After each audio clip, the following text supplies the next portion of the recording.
Welcome back, everyone. To a brand new Daredevil Born Again spoiler review here on Max Talks Movies. My name is Max Dinenberg.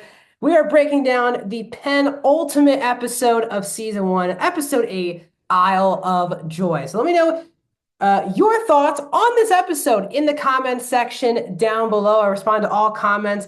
Have you enjoyed Daredevil Born Again? Have you not? What are your bold predictions for the season finale? Will what major characters die or not? Let me know in the comments section. Also, if you're new to the channel, my name is Max Zinnerberg, and I do movie and TV show reviews, out of theater reactions, movie rankings, and a box office breakdown show every week. So if you like any one of those things, this is the channel for you. We're growing quickly, so please hop aboard the Max Talks Movies trains and subscribe and ring the bell. Also, guys, please hit that thumbs up button. Helps YouTube understand that you guys are liking my content. It'll recommend my videos to more people. So overall, even though I had some positive things to say about episode 7, I actually, reflecting on it, post even my review, did not like that episode. And overall, I think the show has been good. It has not been as good as the Daredevil Netflix show. And I think the big reason why is obviously they shot 6 episodes of the first version of the show, then fired all of the writers, and then did a bunch of reshoots, but also had the Justin Benson and Aaron Moorhead team who did Moon Knight come in and they made the pilot episode and this episode as well. And the 6 previous episodes were the episodes they shot, but also mixing in reshoots. So it ties into the new version of the show. And you can definitely feel in the last 6 episodes for sure, especially last week, that they're really trying to stitch together 2 completely different versions of the show, which is, I feel like the new version of the show with Justin Benson and Aaron Moorhead's directed episodes, you can feel they want this to be a clear follow-up and embrace the Netflix era version of Daredevil. Well, it did feel like, obviously, the old era, the first version of the Daredevil show on Disney Plus, was going to have Charlie Cox and D'Onofrio, but kind of move away from the Netflix verse and kind of make this a full version MCU show. And that's very tough to kind of stitch together. They did, I think, the best they could at stitching it together. But that's why I do think episodes 1 and this episode were the best of the season, because they were not just directed by Benson and Moorhead, but these were reshoots, but these were not the idea of the old version of the show. This was the new version of the show, and you can really feel it in this episode. They bring Ty Bullseye back into the season. You feel the intensity of Matt and Wilson throughout the episode. So I think this was the right direction to go. And overall, I've had a really good time with the episode. The Bulls, Matt is really on edge in the season, in this episode in particular, because the lawyer work just hasn't amounted to anything positive in the world. Plus, he's not being Daredevil. Vigilantes are being vilified by the mayor of New York. You can just tell he's going through a lot. His girlfriend almost died, and she's even against who really he is. Because again, he is not Daredevil, but she's totally against the vigilantes. And there's just a lot going on. I like pent up, angry, and also kind of desperate Matt. I really enjoyed that, but also Fisk is kind of swarmy douchebag. He feels finally reunited with Vanessa in this episode. She's the one who kills the guy who was trying to flirt with her those years ago.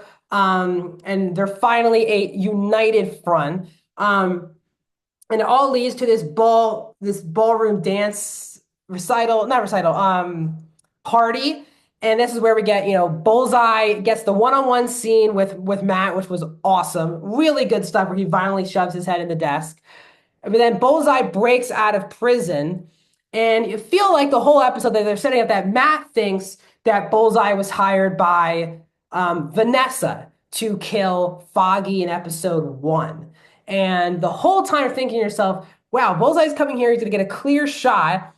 Who is he going to kill? That's kind of the pent up intensity.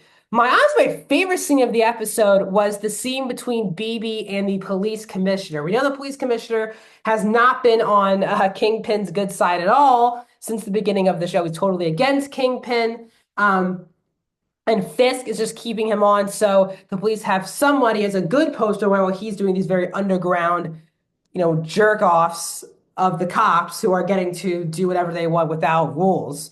Um, and we get this great scene where BB obviously was with seemed to be all good with Daniel again in this episode. I was kind of like, this is really stupid that she's all cool with being with what Daniel does and stuff like that. She then reveals her true colors to the police commissioner when he says, "You know that Fisk was the main person who could have been the person in who killed your uncle." And she's, I don't write. And so we don't know who her uncle is. She says, I write, that's why I write most of my stuff with a different name. And she's obviously playing a character to be in the good graces of Fisk so she can get to the bottom of it. And yeah, she's going to take some blows by writing a BS article that it was the task force that saved Heather instead of it was Daredevil. That scene I thought was really good.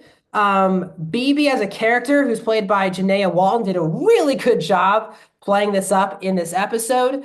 And I'm excited for more BB, not just in the finale, but really exploring her character in season 2. But this all leads to the big scene where Matt is dancing with Vanessa, Fisk is dancing with Heather. Fisk is saying there's a reason why Matt is so, appreciating of vigilantes. Matt goes, you're the one who killed Foggy. And she says, does she know that you are Daredevil? And all these back and forths.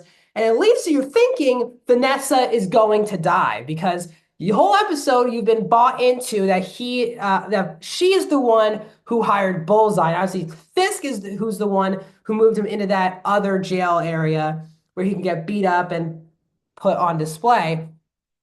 And he's actually shooting to kill Kingpin, and Matt takes a bullet for Kingpin, which was really shocking. You get the shot behind me, we get the blood on the white suit, which is very similar to the blood on the white painting that Fisk continues to show that's from the earlier seasons of Daredevil. I found it to be extremely shocking. I definitely thought someone was dying. And the last thing I was thinking was Matt taking a bullet for Fisk. And they end on, the blue tinted lenses for Bullseye and the red ones for Matt when he's laying on the ground. So very interesting. He needs Fisk alive for a reason. Because again, the whole episode, he has so much anger within. But for some reason, the guy he's extremely angry with, he takes the bullet for him. And that cuts to black. And that is where we'll be leaving off with in the season 1 finale episode.